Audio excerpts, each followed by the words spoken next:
about my book, We Are All We Have, which is a young adult novel. But one thing I like to do, even though this is a fiction book and it's a novel, I often write novels that are based on real events with fictional characters.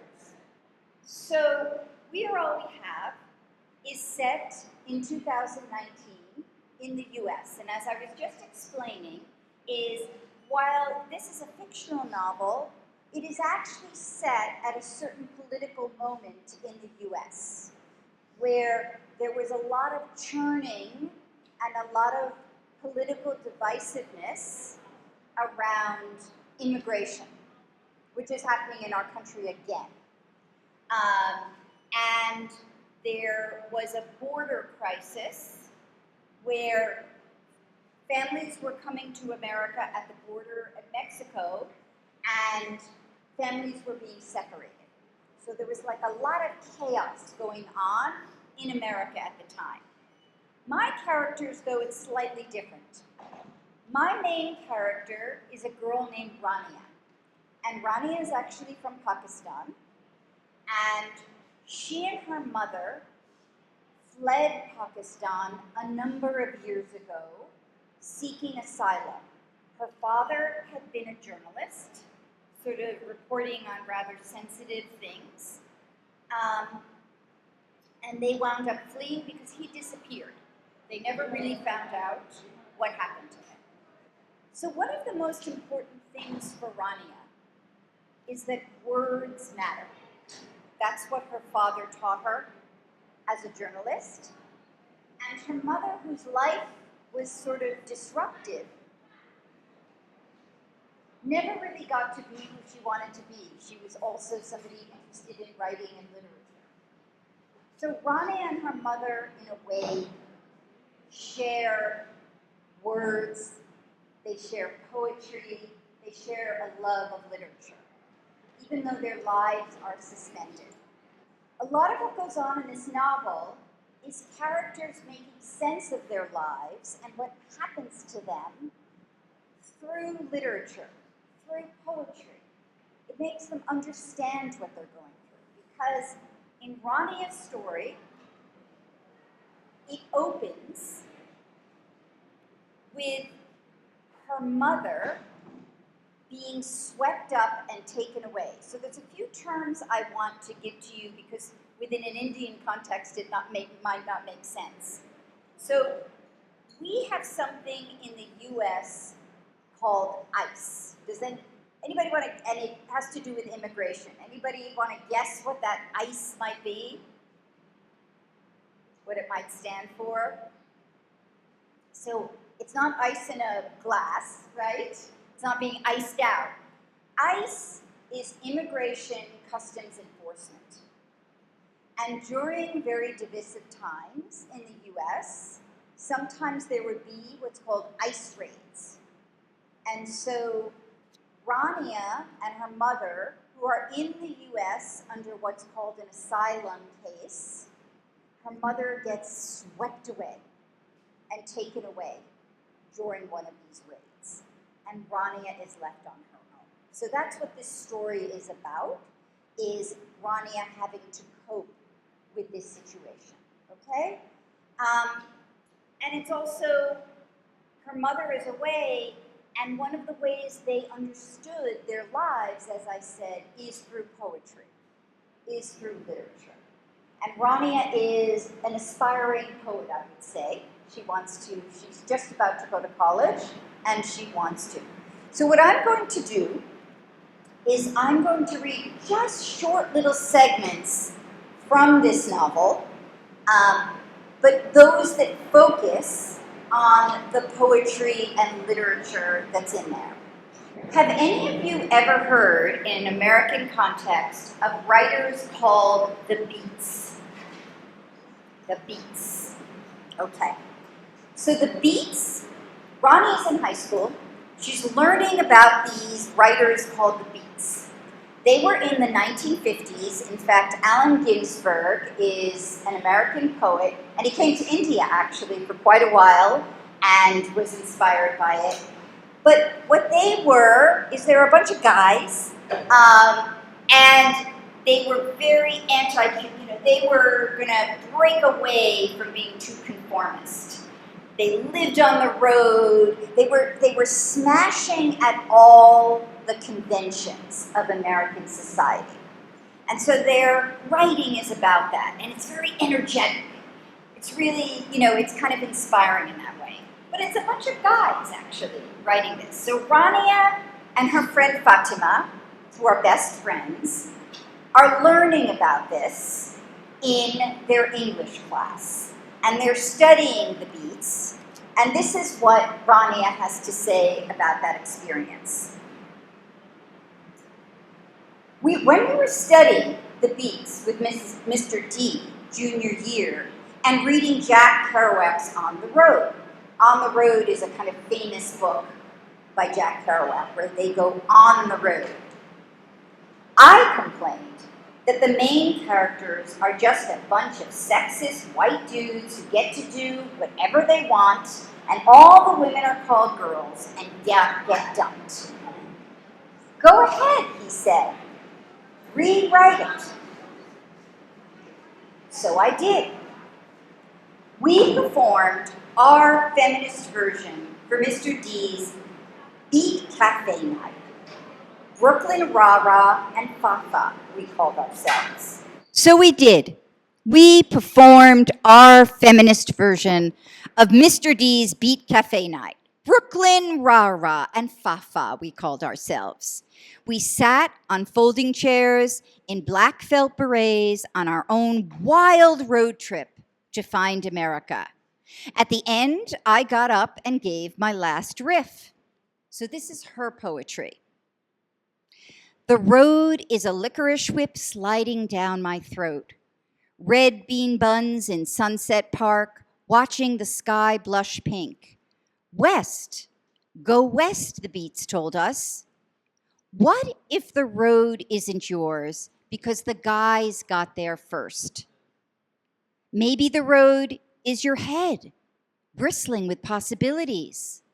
The America of me, not the Mexican girl left behind in California, the jazz players of Denver. We want America too, but our mothers say, be careful, watch out, curb your mouth, bring in the laundry. How do you find America when you've got dinner to make? When you can't kiss that boy under a red hook moon? I am not my mother, I am me. How do I find the America that is me? So Ronnie, in a way, is saying, I love this literature, but I'm not seeing myself in it, right? I'm a girl from Pakistan, my mother wants me home, she doesn't want me doing all these different things, but still she wants to find something where she finds herself in that writing, even if it isn't about her. So one of the things I want to ask of all of you before I go on reading a bit more from my novel is, can you think of a work of literature or something you've read where you liked it, but you also didn't see yourself in it? Can you think of something that you've ever read that you liked it, it stimulated you, but you don't see yourself in it? Any ideas? Yeah.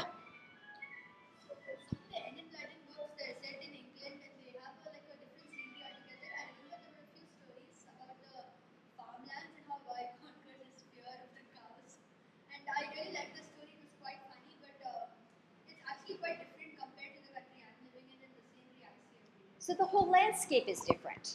So you like the storytelling and how the storytelling, and you connect to that, but it doesn't make sense to you in terms of, yes, that's exactly it. And that's very much what Rania is trying to, she's in this American landscape, but she's an immigrant girl, she's an asylum seeker, and it speaks to her and it doesn't speak to her. And that's one of these things I'm really interested in, is how these works of literature inspire us, but we have to find our own way to do something with it. Is there another example of something you've read where you loved it, but you're like, this isn't quite what I know, or I don't quite see myself in it? There's a fiction book called Percy Jackson. I love that book, but it's like something that can never happen in real life. Right. You mean because it's so fantastical. So for you, because it's not realistic, it seems, how can I see myself in that? Excellent, excellent. Okay.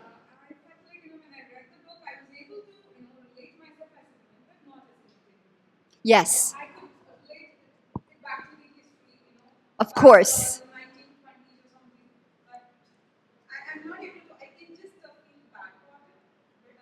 Yes. So I think that it raises such interesting questions, right? How do we create a bridge between these works that are gorgeous and we want to enter into them, but maybe we want to write back and find our own versions that connect to it. And that is so much what Rani is doing.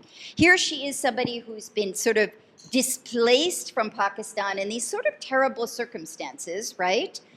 And she's trying to, through words, through poetry, through what she's reading, to make sense of her landscape. So in the poem that she invented, she's saying, I need to find my America. I need to go on the road, but my mother wants me home to help make dinner, right?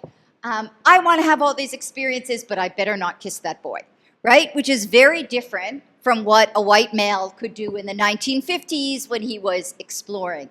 So it's not that these works have to exactly replicate our experiences, but we try to find a way where we talk back to them. I'd love to hear one more, a work that you enjoyed, were inspired by, but it wasn't exactly you or your world. Any other? Yes. Okay.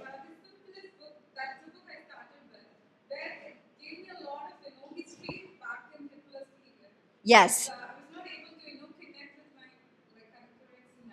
Okay. Yes. Wonderful. Yes.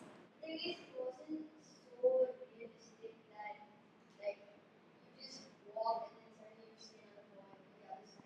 Right. It's asking you to make a leap of faith about this, right? In some ways. Yes. Yes. Okay. I know all of these books, so it's wonderful that you're citing books that I know. I'm going to read a tiny bit more because I want to tell you a little bit more about Rania. So Rania's influences, she wants to be a poet, are not just in the U.S. context, right? So her mother, who grew up in Pakistan, she herself actually, the mother wanted to be an English professor, but her life, of course, got interrupted when her husband disappeared and she had to flee. And in many ways, this is a mother-daughter story, where the daughter is going in search of the secrets of her family and what really happened to her father. And the way the mother and daughter talk at times is through poetry. And it's both through ghazals and through American poetry. That's sort of how it's almost like a coded language between mother and daughter. So I'm going to read another very short section. So one of the things that's happened is they literally sort of flee Pakistan. And when they get to America, her mother actually finds out that she's pregnant. So she has a younger brother who is born in the U.S. And really her mother says, in fact, maybe I can even find that section. Let me just read this. It's one paragraph. One moment. So they have fled to America. She's discovered her mother is pregnant. And she's adapting to America. And she says, over supper every night, Ami asked me my 3 questions for the teacher, and I would tell her. I wanted to know why oceans had salt and lakes did not. Why did the mothers here show up at school dressed in drab colors, but the kids could wear what they wanted? A girl in my class had neon pink tights. What's the difference between a barrister and a lawyer? Why do they spell favor without the U? Ami would laugh, and in school, I got little stickers of gold stars and smiley faces on my notebooks. Rania is so lively, the teacher would write, so inquisitive. Yes, I kept asking my questions. But why we left so fast? What happened to Abu tunneled deep into Ami and me in a place with no light? My questions about home stayed in an iron lockbox of memory. So later, at another time, Ronnie is always wanting to know more because her mother won't talk about the past. She won't talk about what happened in Pakistan. So what she says is, Ami rarely allowed us to touch on the past. I'd ask all kinds of questions. Remember that girl I used to walk to school with and who was allergic to avocados? Or the ice cream place across the road that had the best pistachio flavor? Sometimes she'd get a little sentimental, and we'd curl up on the sofa, watch silly Bollywood movies together, or sing ghazals. So I can't speak Urdu. I'm going to do the English version of what they'd sing. Let's live in that place where there's no one. Let's go where no one knows our tongue. There's no one to speak to. We'd build a house without doors and walls. She'd slip her arm around me, squeeze tight. See, Rania, that's what we are. A house without doors and walls. We have ourselves, and that's enough. She'd slap her knees. Come. No more dwelling in the past. We are here now. Remember that. So, in Rania's case, her mother is bringing her this history of ghazals and so forth, but she's also trying to kind of shut the door. She doesn't want Rania to ask anymore. She wants her to ask questions at school and be a good student at school. But the mother, in a way, is using the ghazals to say, we're here now. We're in our house with no walls. Stay here and don't go back to the past. Don't ask those questions.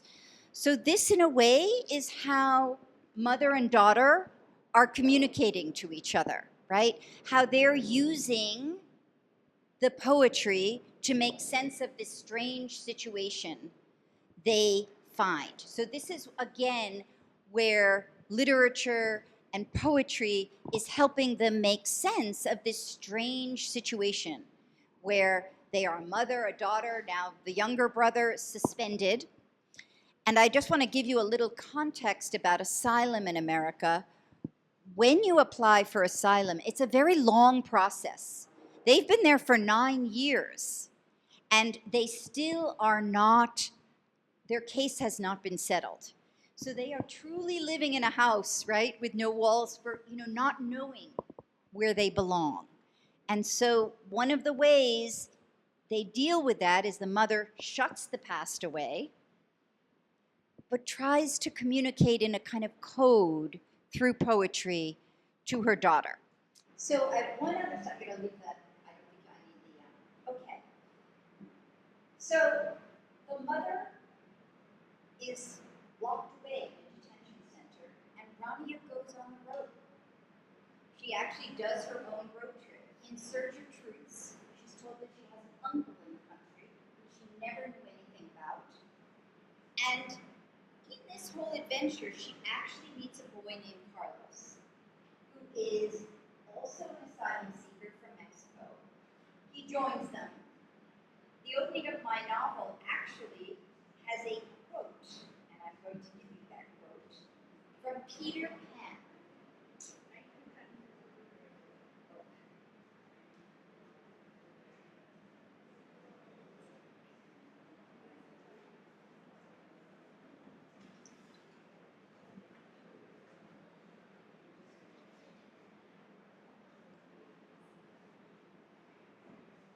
Their faces assumed the awful craftiness of children listening to sounds from the grown-up world.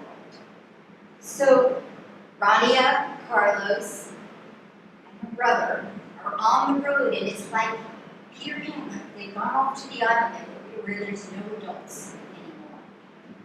And so there's a little bit of romance where Rania and Carlos kind of fall in love. But he also is an asylum seeker, and he has to leave. He won't be able to stay in America.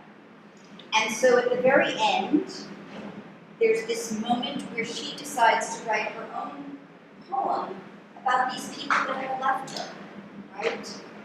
Because there's all these leave takings. So I'll read you the poem she writes. Disappear. The word I learned when Abu didn't come back. When a boy I love hiked his backpack, crossed a border, gone. The gunky space under sink pipes, dusty floor bottom where I dropped my beret, the place where things go to die. Abu also taught me you could put an un before a word and make it the opposite. Why can't that be true of a person?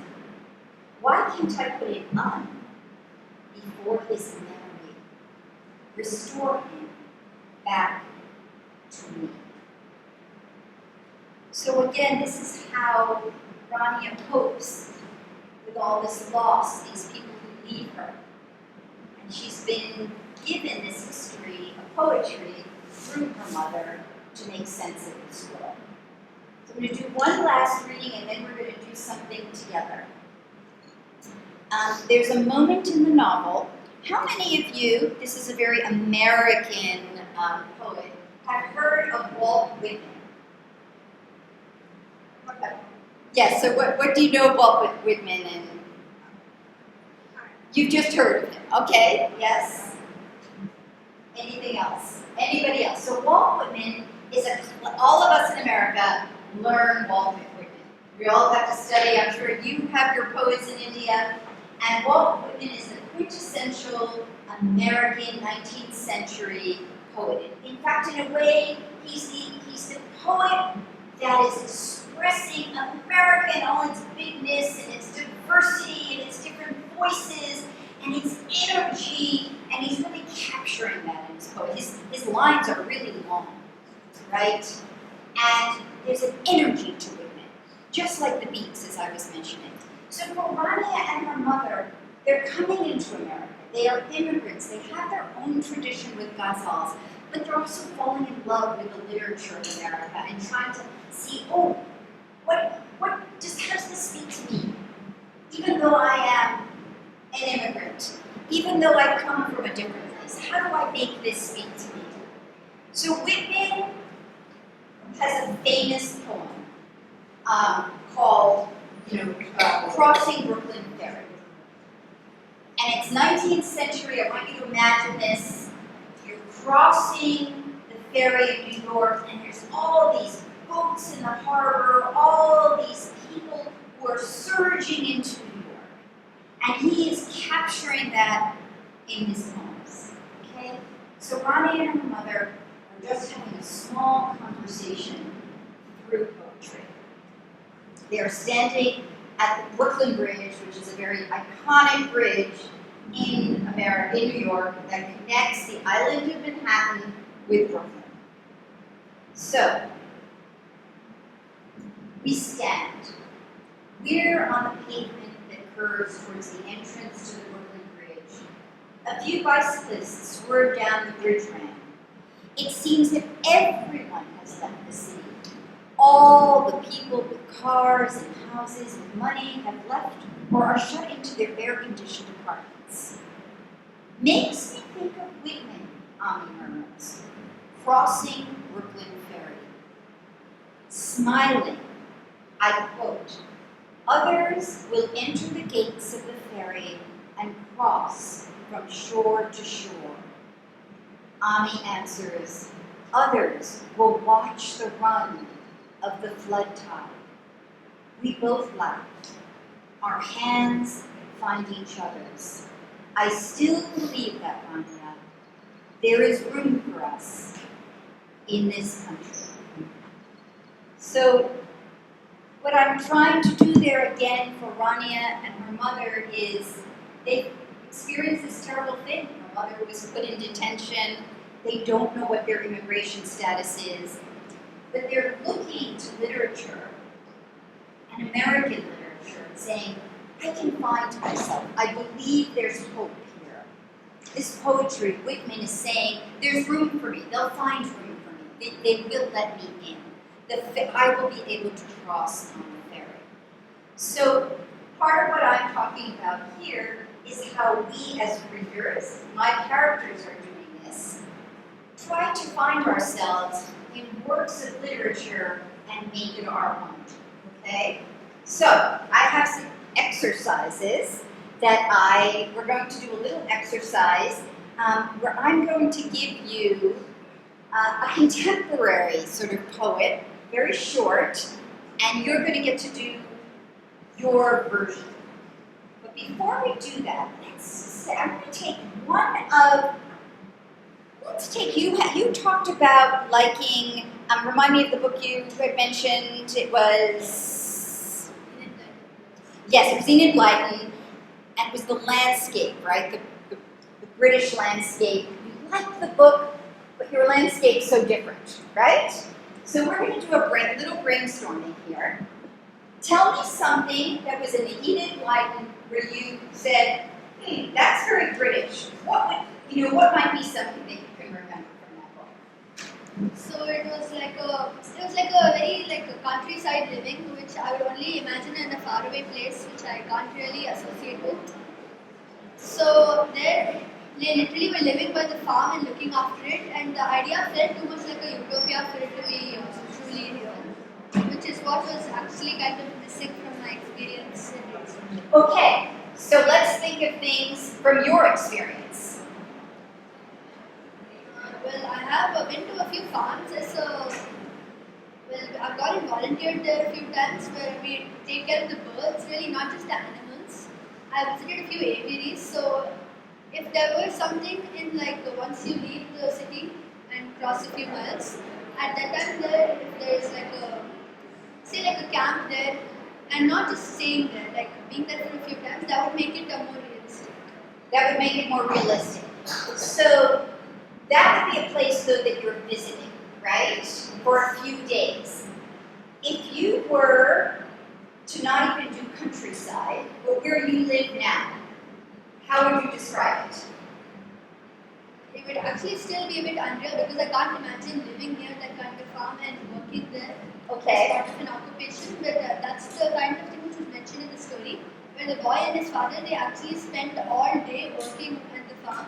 Okay. The boy spends all his time with the animals, but actually I can't really picture that scene happening with my house. Okay. My house is in Etchisa. It's in the middle of a huge block of buildings.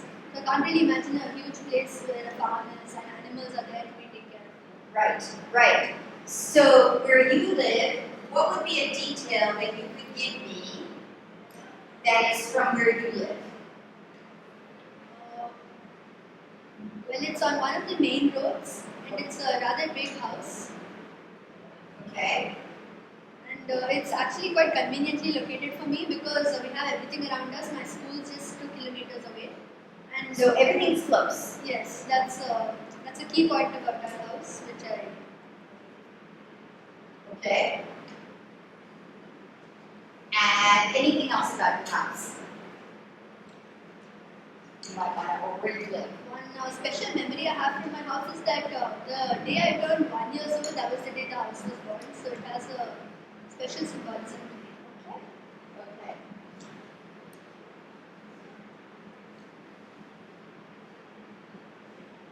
What might be a way you could connect where you live with this? Can you see any connection that you could imagine? Probably it wouldn't be have animals because according to me that might not be so Strange. That would be very fantastical. Yes. Probably a garden because we do have a garden in our house. Ah, And it might be in a more urban center rather than a countryside. okay. And we don't have to spend the whole day working at it, just like a part-time. There you go. You see how you found your way into connecting in some way, that something seemed so different, right? Thank you. Okay. All right. I am going to give out a poem now. And it's a little bit about childhood. It's not from my novel. No.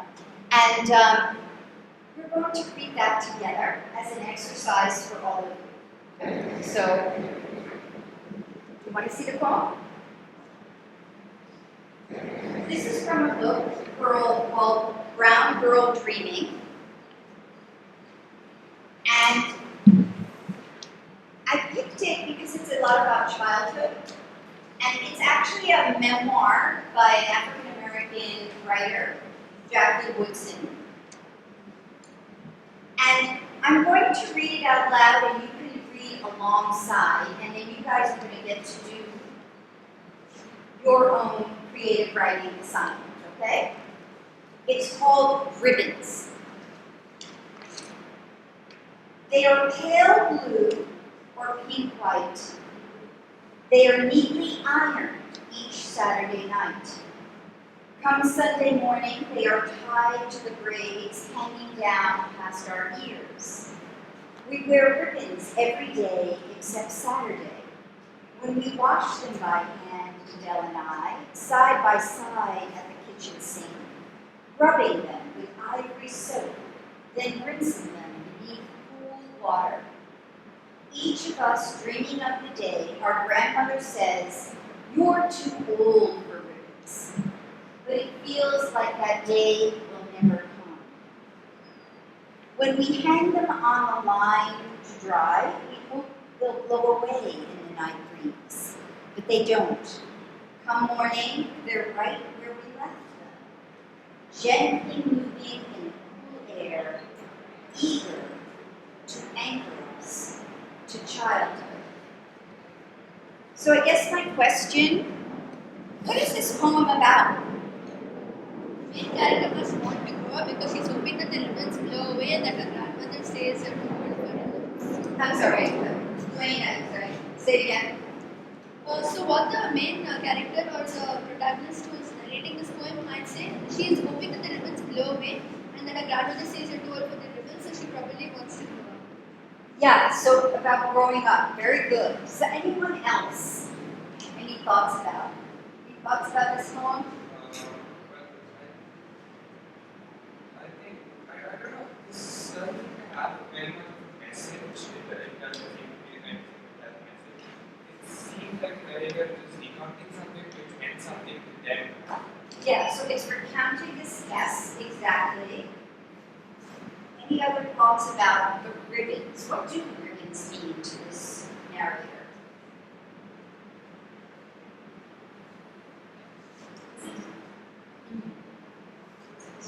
This is supposed to be about childhood memory of the growth of grandmothers, so recounting over there. Yes, so it's certainly recounting, yes, and remembering. But what do the girls seem to want? You know, how does she feel about those ribbons? Does she like the ribbons? No. Why not? Because she feels that she's still a child and she's also Exactly. You know that feeling when, so maybe none of you have a grandmother who ironed your ribbons, right? But this is her way of expressing that moment, right? Where they're still making you wear something or dress a certain way, right? Your grandmother's telling you. And in her case, it's ironing the ribbons. And those ribbons are a symbol of saying you're still a child. Don't grow up yet. You're not growing up just yet, right? That's what this poem, and she keeps hoping that she'll look up and those ribbons will be gone so that she can be older. So, can you remember a time in your life where you wanted to be a little older? You wanted to get on to the next stage. And there was a grown-up who said, no, no, no, no, no, not yet. Can you remember a time like that at all? Just want to see if there's anyone else that wants to try. Anybody remember having a moment where, yes? I was the junior library because I was 12 years and I desperately wanted to get to the big library and to 12 years to the library. Right. All the books would be there for you. Excellent, excellent. Something that you wanted, you weren't allowed yet to have that. What do you think? Yes. So I have an elder sister who's 7 years older than me, and she started to go to college now, still in school. So I always wanted to wear the kind of clothes she's wearing, dress up the way she would. And I was always told, you're still in school, you can't buy so many clothes. So that was a moment where I always wanted to dress up the way she would. Excellent. Yes, yes. We're always looking ahead, wanting that thing that we can't have. Anyone else? You had something that you want. Yes. Yeah, so similar to what you had said, I always wanted to read more and more books, and often the titles that interested me were those of the elder years. Yes. I love reading books, and I have a huge library at my own house, but every time I ask for a book, my mother always checks the age because several times I've tricked her saying that Not yet. You can't have that book yet. Very good. Yes. So I wanted a book, but my mom didn't allow me because she said it wasn't for my age. Yes. And so it's like, oh, I have to wait till I can take that book off the shelf. Okay, another book word. We have a lot of book images here. Someone else, some object you remember that you wanted that would help you go to the next stage. Yes. Like scissors, and we would cut the paper with scissors and that's Right. So that's a big step where you can actually use the scissors yourself. Excellent, excellent. Anybody else? An object, something that you wear that will be a little. I remember, I'm just going to say, we had, for us, it was elementary school graduation. And there was an outfit I really wanted that was really popular at the time.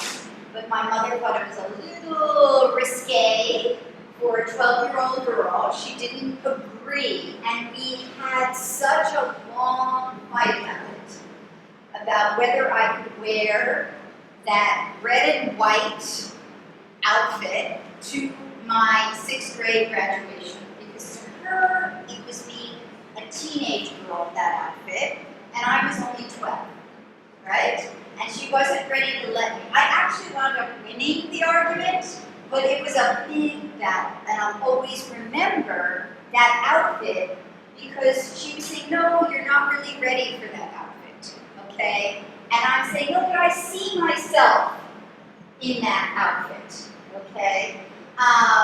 So that's part of what we're going to do as a creative writing exercise. In fact, this is another novel of mine, because just to give you a little inspiration for your creative writing, my characters, their object is pair of boots.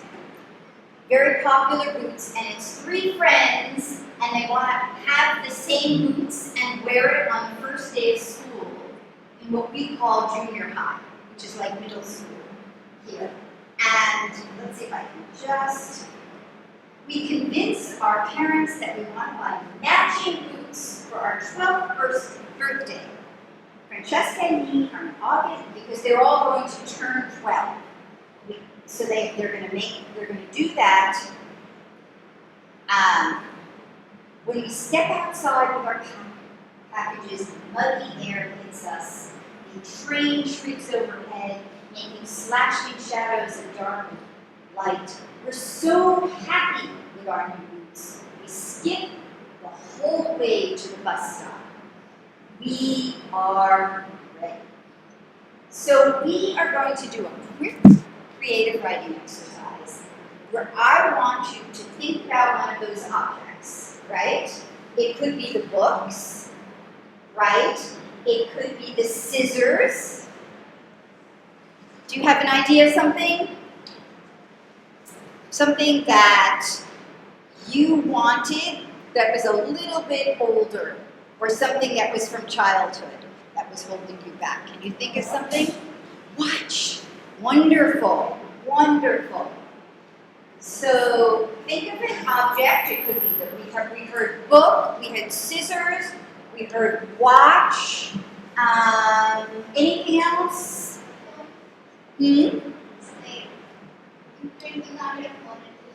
Phone. Excellent. I love that. Phone. Any other object that symbolizes either the place you want to go and grow up to, or something that's holding you back. Right? It's like when I was 13, I wanted a certain kind of bicycle. And they wanted to give me the littler bicycle, but I wanted the bigger bicycle. Right? Think of that object. And what I'd love you to do is see if you can remember it, what it looked like, what you wanted for that object, or why you were frustrated by that object. Because remember, hers are the pink ribbons that she doesn't want to wear anymore.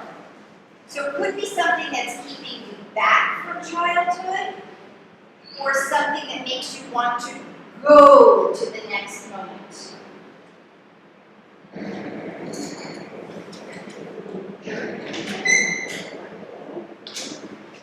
And if you can remember anything about what it looked like, what it felt like, right? That object, okay? And then we're going to hear from some of you. This is your writing back. Yeah? Okay, I think we're going to, because we only have like 5 minutes, we're going to do some sharing, okay? And I actually want to begin with you. Can we give you the microphone maybe so we'll hear you better? Yeah. So now we're going to do some sharing to hear about yours, okay? And just read slowly and loudly so we all can hear.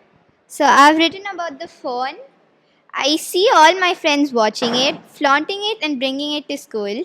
I go ask my parents, when can I get a phone? Not yet, they say. You're too young for it.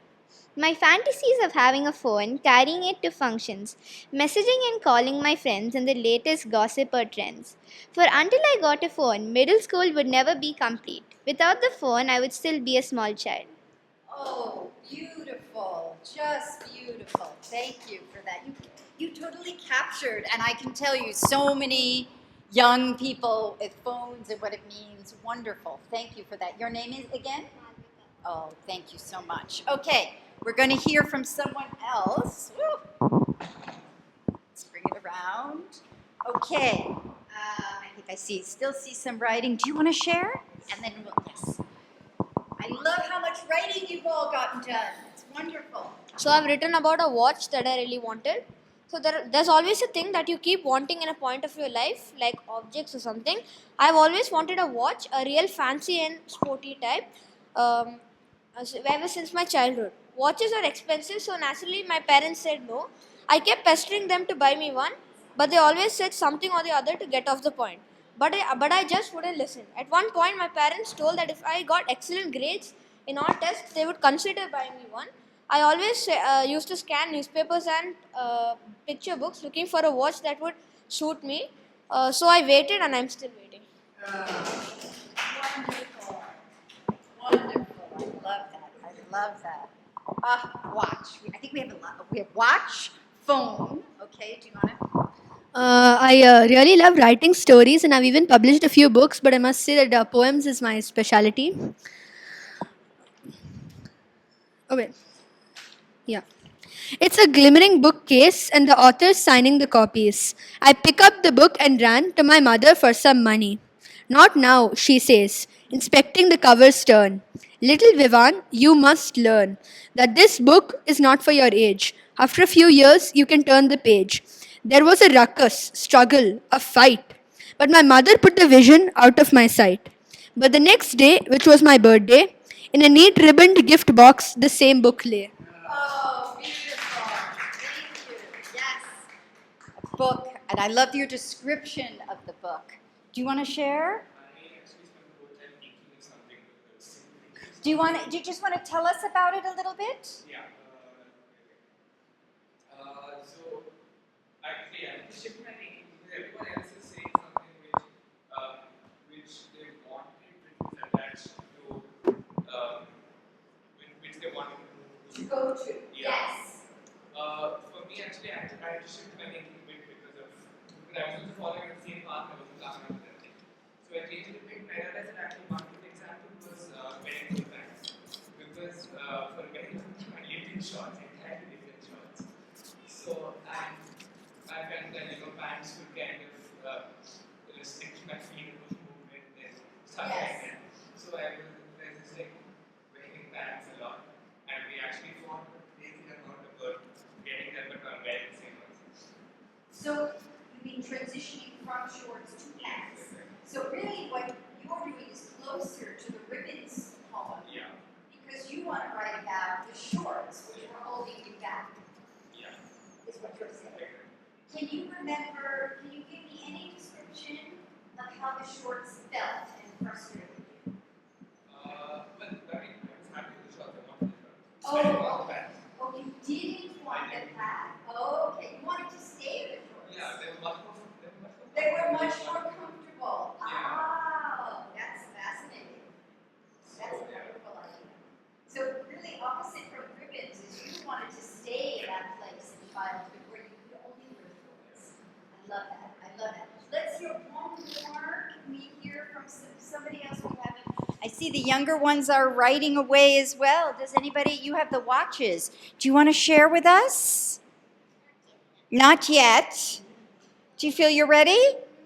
Oh boy, okay. Are you ready to share from your watch? Okay, all right. Well, we're at 12 o'clock anyway, but I want to thank you guys for being such good sports, as we would say. And I want to end on one thing. When you read literature, when you read stories, you're excited by them, and they may have a landscape. I read to you from a poem of somebody who grew up in the South. Nobody told me to wear ribbons in my hair, but we still can find something that we can connect to, right? And we learn to find a way we can relate it back to us, right? So you find your own way. You found the phone, right? Books. See if you, when you read something, can you find a connection that connects it back to your life?